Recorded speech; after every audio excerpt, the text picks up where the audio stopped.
Tyler Boyd is the guy. Mark Caboli tweeted it out yesterday that the Steelers have mutual interest with him. And then he tweeted it out today that despite talks, despite those two having conversations or dialogue, as he put it, to come to Pittsburgh and be the Pittsburgh Steelers, I don't know, number 2, potentially number 3 by the start of the season, they're competing with 2 teams. And most teams I'd sit around and say, come into your hometown team. I'm okay. I think that I'm fairly confident Mike Tomlin and the Mike Tomlin effect can play a role here. I'm fairly confident that you get a call from Russell Wilson. He could talk you into coming to the Pittsburgh Steelers. I think if your mom's sitting at home or your grandma's sitting at home or your aunts or your uncles or your best friends are calling and saying, hey, man, why would you not come to Pittsburgh? Let's bring it on home. Let's compete for a Super Bowl, especially with the Pittsburgh Steelers putting themselves in position to, be considered somewhat of a candidate to make a run. I'm not going to say they're a contender right now. I'm just going to say that if Kenny Pickett and Mason Rudolph were your quarterbacks, you'd be sitting around going, that team's not going to be very good in 2024. With Russell Wilson, it's maybe, just maybe, they have somewhat of a shot. And I get it. Russell Wilson for the first 9 years of his career is not Russell Wilson the past 3 years of his career. 100% agree with that. Just saying, the name alone carries some weight.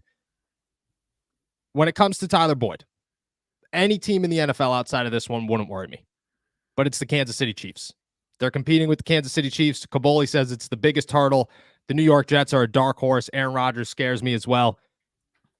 I just think that if you have the option between coming to your hometown team, playing in front of your family every single weekend, or going and probably winning a Super Bowl, I mean, that's as tough of a call as it gets. If it's another team, the Jets don't make a lot of sense to me as a dark horse. They don't make a sense to me as this is the guy that you're going to go there because it's the Jets. No, nobody cares. With the Kansas City Chiefs, you're going to go there because you really believe that you could go win a Super Bowl this season, and that carries so much weight for guys like Tyler Boyd, who's approaching 30 years old. You don't know how much more time you have in the NFL.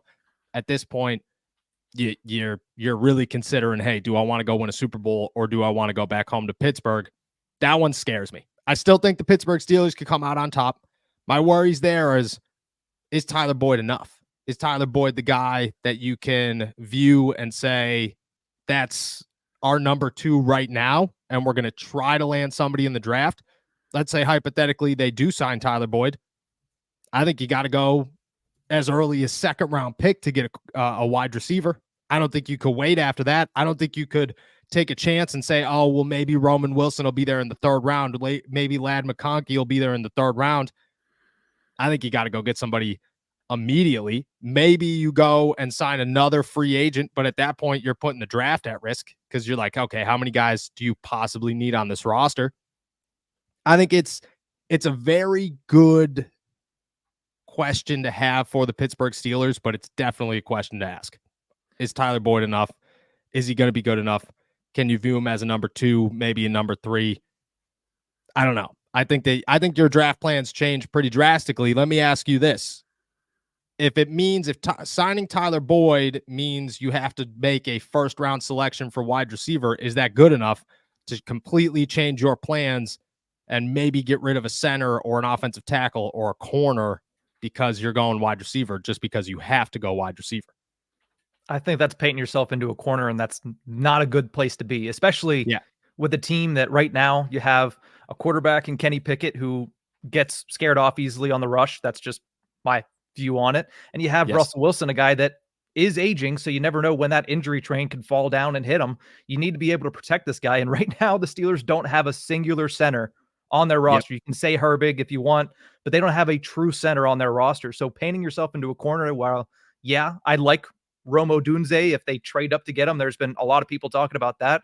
Well, I like Rome Odunze, and a Odunze, Pickens, and Tyler Boyd wide receiver trio would be ridiculous. Yes. You need time to get up there, and you need somebody to snap the ball. And in my eyes, if you paint yourself into a corner, that's just not going to end up winding up being successful for the Steelers.